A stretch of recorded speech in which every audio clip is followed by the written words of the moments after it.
You. What's good? I'm gonna wait for people, see if anybody pops in here. Then I'll start talking some shit. What's going on? Anybody out there? Comment, talk to me. Let's go over this UFC card.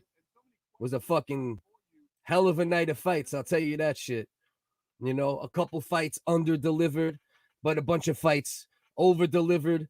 You know, I thought it was a good night overall. I don't know what everyone's opinion is on the fights overall, but any comments you have or your opinions on the fight, let me know. Let's talk about it.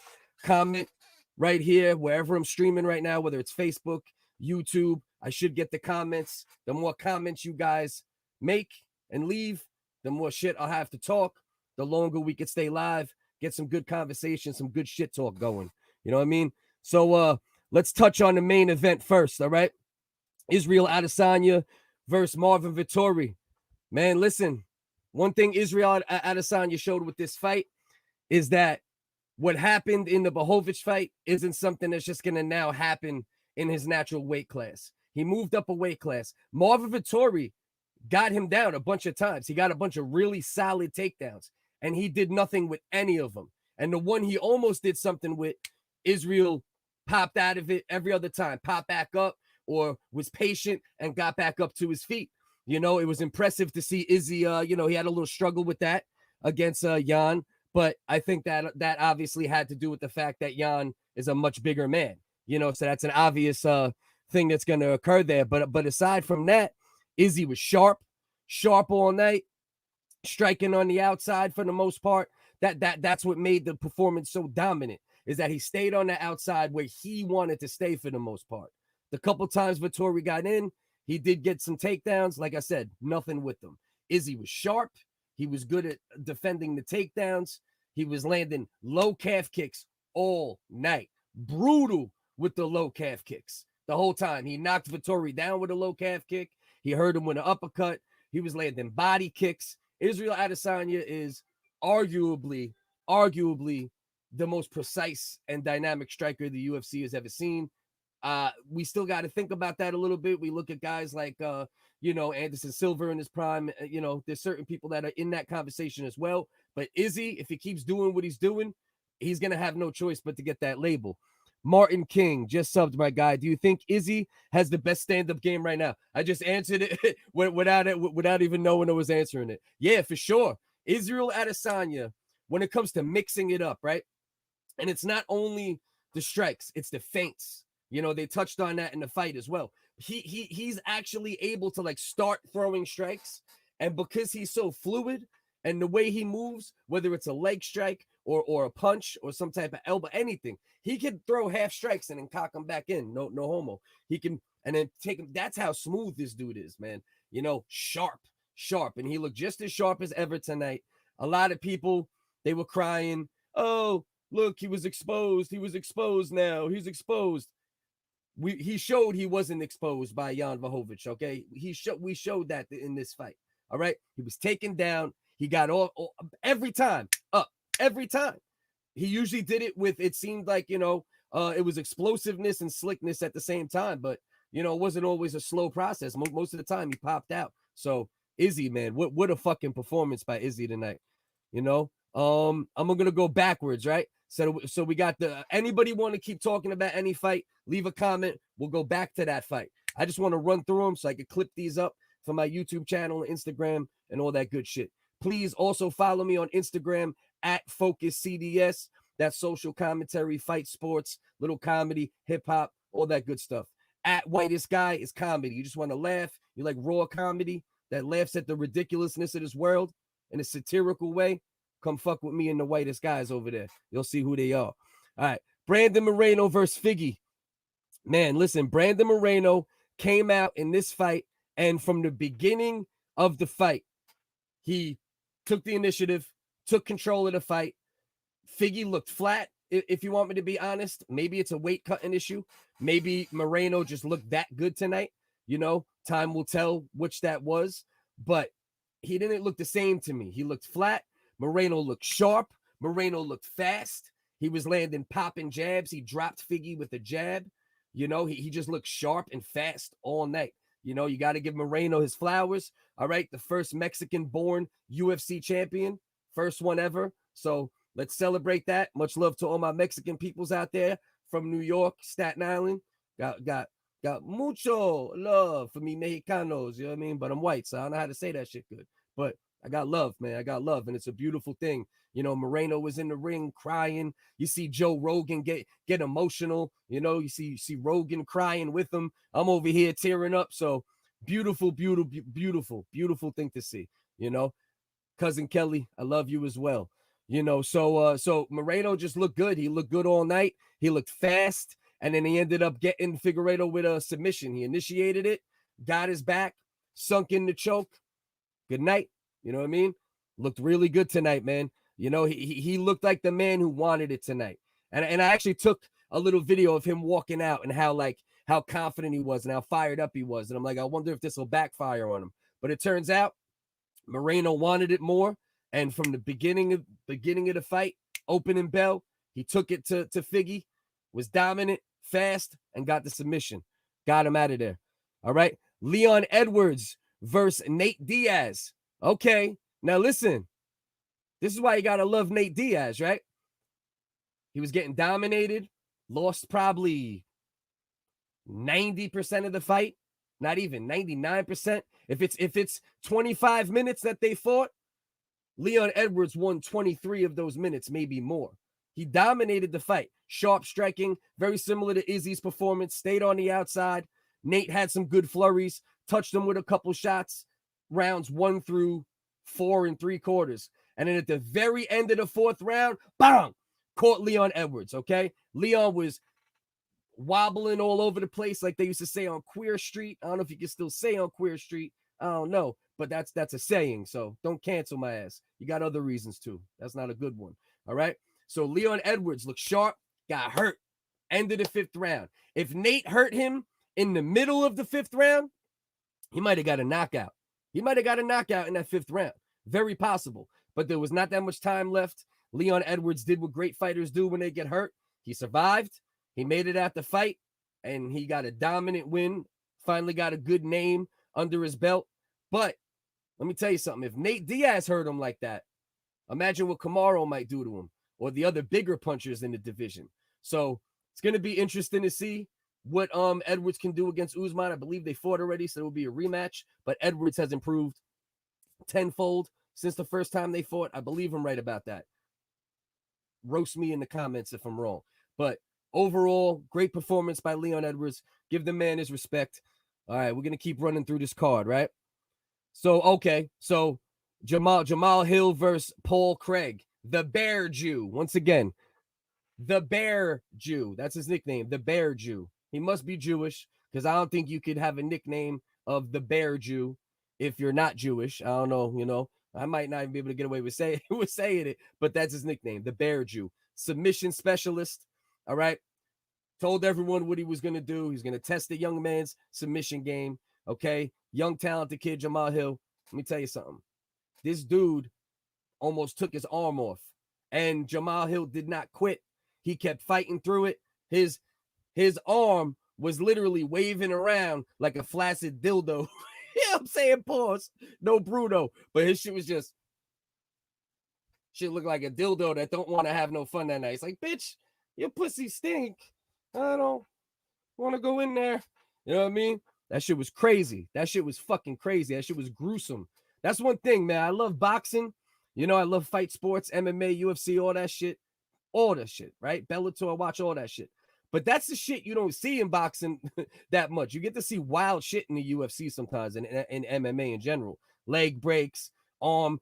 But turns out the good news is his arm wasn't broken. It was just severely dislocated. If you can see the replay of this, I'll see if I can clip it up and put it somewhere. Man, I don't know how it wasn't broken. It's one of the craziest things I ever seen.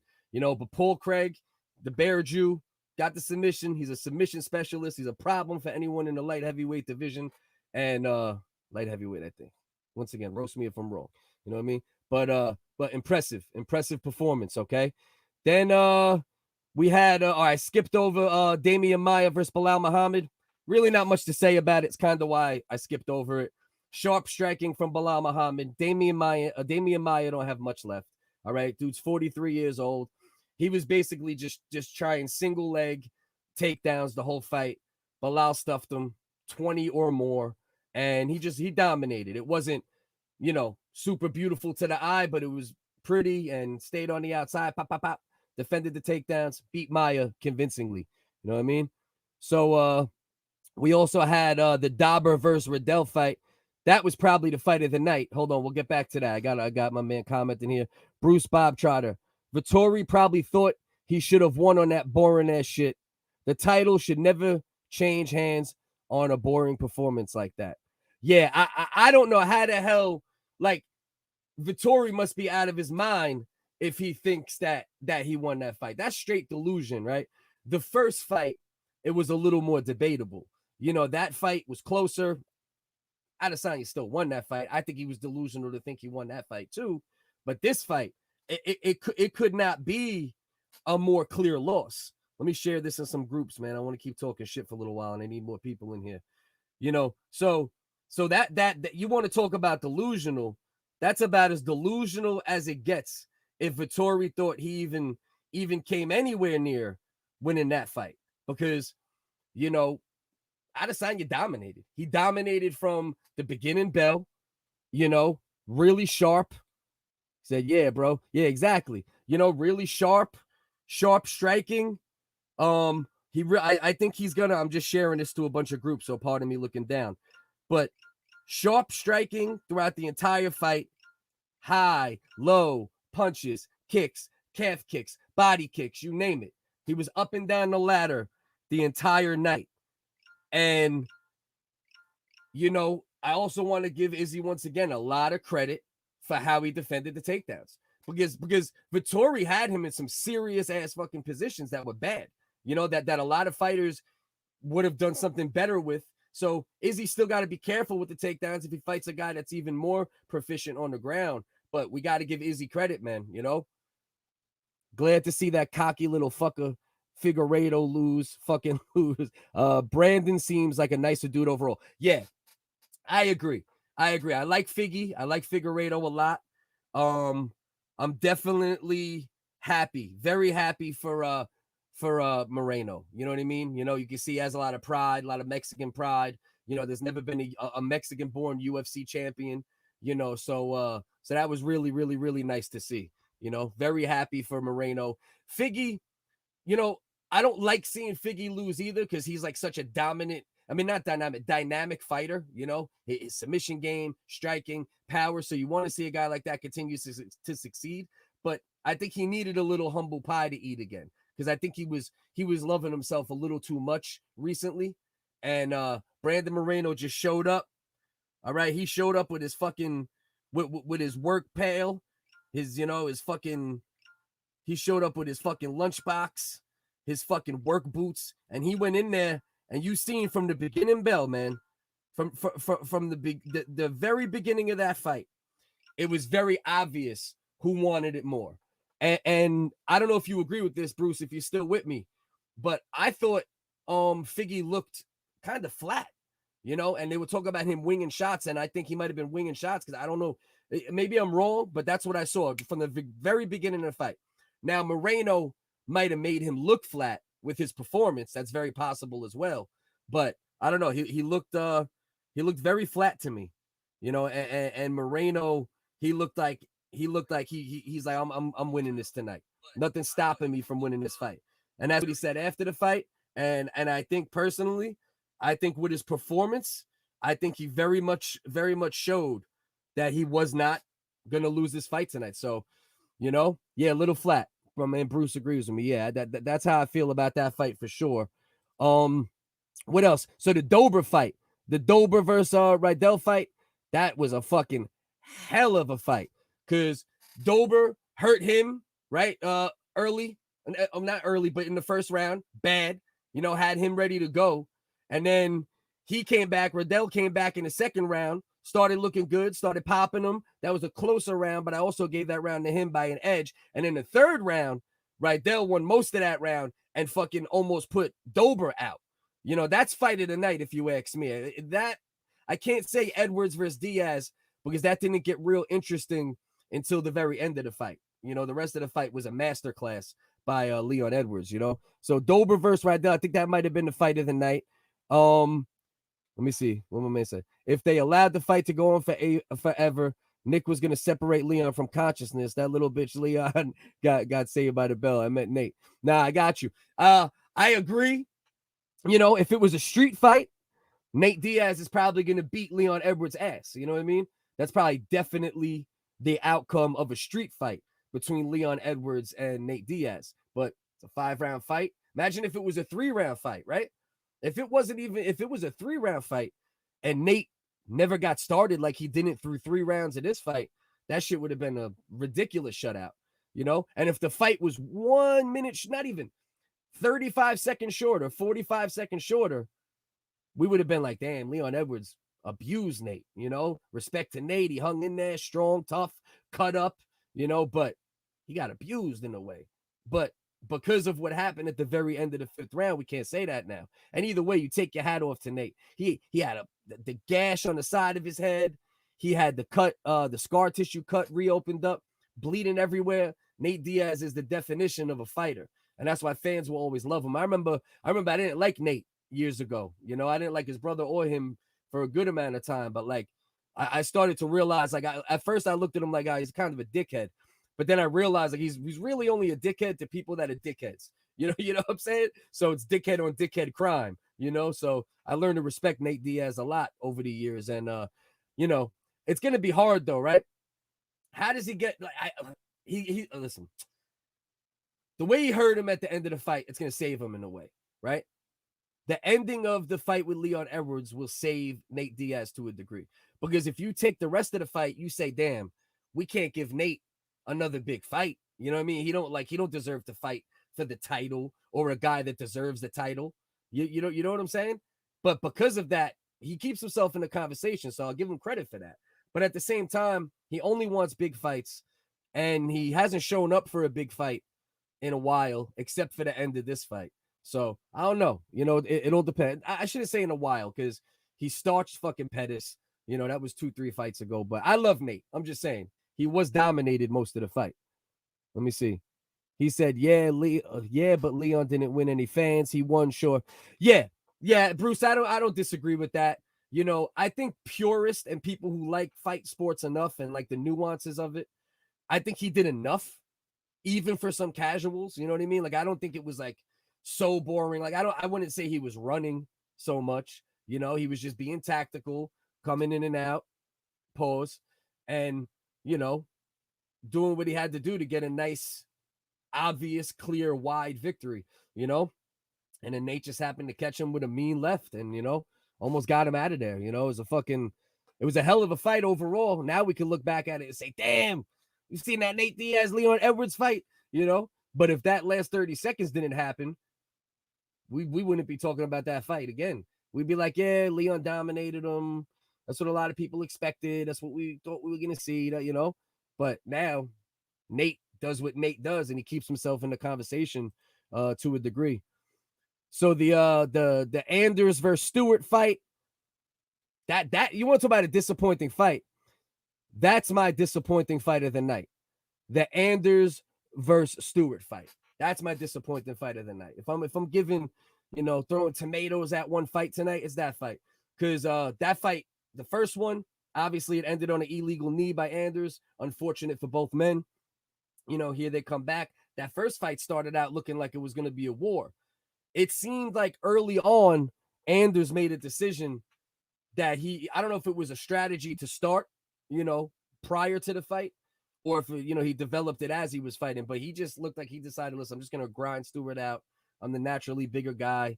This is technically his first full fight at this weight. And then, you know, that's really all that fight was. There's not much to talk about. That's one of the fights I thought we were going to have a lot to talk about. I thought that was going to be a knockout one direction or the other, but I was wrong. That shit was a stinker, you know? Last fight I'm going to talk about UFC wise, the Calderwood Murphy fight. That was a close fight. That was a tough fight. I do think that the right decision was made. but I think it was close. You know, I think it was very close. You know what I mean? Like if that's a 15-minute fight, you know, it's half and half. It's 1-1, you know, 1-1-10, 1-1-5, 1-1-11, 1-1-4, you know, maybe 1-1-9. You know what I mean?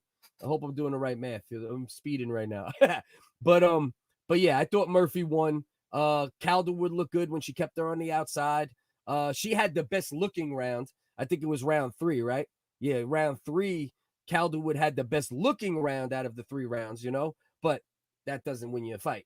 You got to win 2 out of 3, 3-round fight. I thought Murphy edged it and then dominated the second round, you know, but not as much as Calderwood. You know, she looked really good in the 3rd round, but at the end of the day, that's how that went, you know. Joe Key, my man. Oh, what's up, Joe Key? Checking in, brother. I appreciate you, man. Adesanya is a weight bully. His normal weight, yeah. Yeah. I don't disagree with that. I think Adesanya, there's a lot of light heavyweights that Adesanya would have fought that would have went very differently than the Yan fight. I think he could easily beat a good amount of light heavyweights, you know.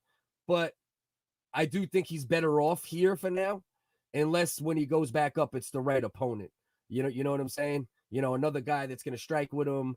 You know, not a guy that's going to look to hold him down, because that's where the weight difference shows. The weight difference shows when you go up to the next weight, and that guy naturally walks around 20 pounds heavier than you walk around. So you might walk around heavier than middleweights, right?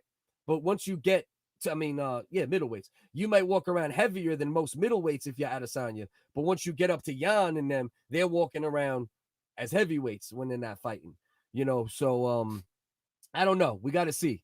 That's something that remains to be seen. As of now, he went up to light heavy.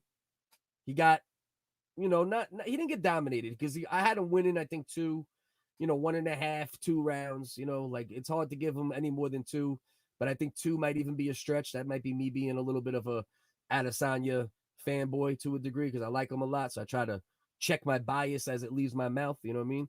Pause. But yeah. So we got to see what happens with that. Did you watch the Shakur Stevenson fight? Might as well talk about that just for a minute. I did a little immediate reaction video as well.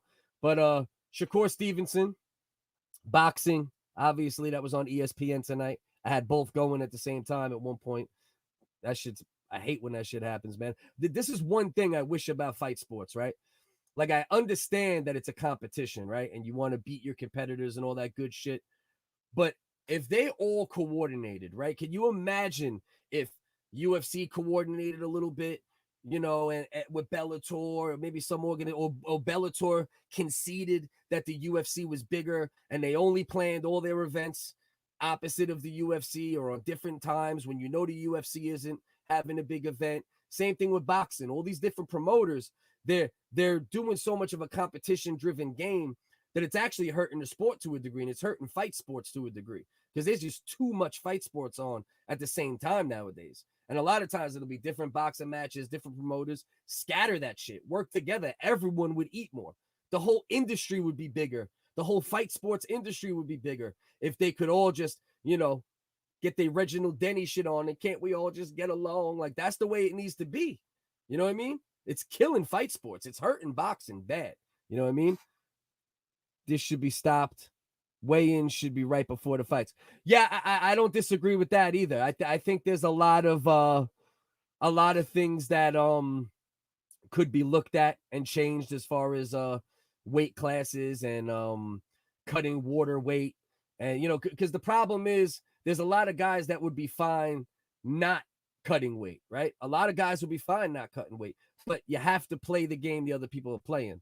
You know, I think what's his name was talking about that, Poirier, not too long ago. He's like, I'd be fine with it.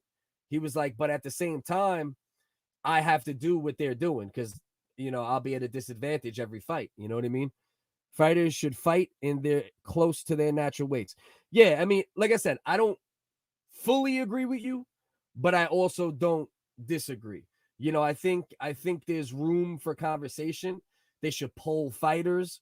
You know, they should really I know the way one does it, right? One championship, the way they do it with like what do? They test your water levels or something, and they make sure, like, yeah, you know, I don't know the exact science of it, but they do something revolutionary to a degree. And supposedly the guys that fight there say it's the most optimal way. So I do think there's conversation to be had. I don't know if I'm just ready to throw it all out because I want to see what every fighter thinks. I'm not going to worry about what I think as much. I want to know what every fighter thinks. I want polls on that shit. And then, you see. I mean, you might be right, But Shakur Stevenson, did you watch the boxing match? Oh, no. Because I know you're a boxing fan because you were talking with me about boxing last time. So let me know if you've seen the Shakur Stevenson fight. I want you to tell me what you think about him overall as of now, and then I'll get into that. I don't see nobody's commenting, man. We got a light audience right now for UFC. I'm still figuring out all my keywords and hashtags and all that dumb shit because that's how you get the people here, man. No, haven't. All right. Well, if you are a boxing fan and you know Shakur Stevenson, what you thought would happen happened. He fought a guy that's way below his level, and his ridiculous defensive skills just shined. And he didn't do much offensively, which isn't going to help him become a star, but he looked super dominant. It was a super dominant performance, but nothing too, notable on the offensive side. There was a knockdown, but it was a weird knockdown, and but Shakur Stevenson, though, hands down, already at 23 years old, one of the best defensive boxers in all of boxing, and he's 23. And if he continues doing what he does defensively against better opponents, you're going to put him in the conversation of a Sweet Pea and a Floyd and a Winky Wright and, Willie Pep for those people, the historians. He's going to be in that conversation within a few years if he continues to do it against better competition. Obviously, doing it against these guys that he should beat, not quite as impressive, but it's still, if you know fighting and you know the science of boxing, and you could still visually see that he's special when it comes to his defensive prowess. And I think the dude, I said he landed 11%. Somebody corrected me in the other video I dropped. It was 9% of his shots the other guy landed. It's fucking outrageous. You know what I mean? All right, so listen, right now, nobody's really on here. I'm not really in the mood to talk to myself. Plus, the smaller and shorter videos tend to do better nowadays. Maybe once I'm established, the lives will start doing better. Anybody who can help me with that, get people to subscribe to the channel. You're going to get fight sports, comedy, social commentary, hip hop. We're going to be giving you a lot of different angles of content. If you don't like one thing, you might like the other. We appreciate any and all support. I'm just a hardworking father, family man, rapping, funny, content creating idiot who's just trying to make money off entertainment as I go, but most importantly, provide entertainment, make people smile, make people think, make people feel good. So any support is highly appreciated. Much love and respect to the few people who checked in. We're going to be doing this live after every major event.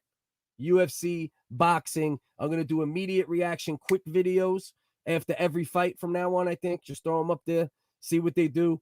Then we're going to go live after every big event.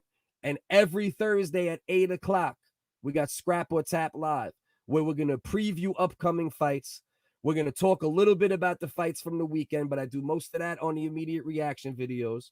All right, we're going to talk boxing news. Might have some skits, some memes, some videos. We're going to try to make you laugh a little bit, but with the most important thing being putting a spotlight on fight sports and these warriors and these gladiators who walk in the ring and risk their life so we can sit on our couch eating donuts, criticizing them.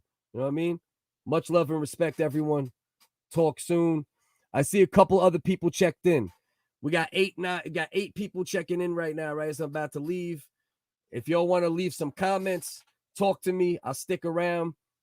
I pretty much touched on the entire UFC event, a little bit on the Shakur Stevenson fight. Please go back, watch the video from the beginning. Much love to everybody. If you have any comments, drop them. We'll keep talking. I'm always down to talk some shit, whether it's fighting or something else. I'm going to give y'all the delay time that it takes to get to Facebook, which is pretty short, about 15, 20 seconds. If I don't see a comment, I'm going to sign out for now. CityDon'tSleep.com, Cliff Focus, Go to @whitestguy on Instagram for raw comedy. We're going to laugh at this ridiculous world together. Life is satire. Let's laugh at it. No division. Unity through comedy. Let's talk shit, sensitive shit, real shit, and support each other. Much love.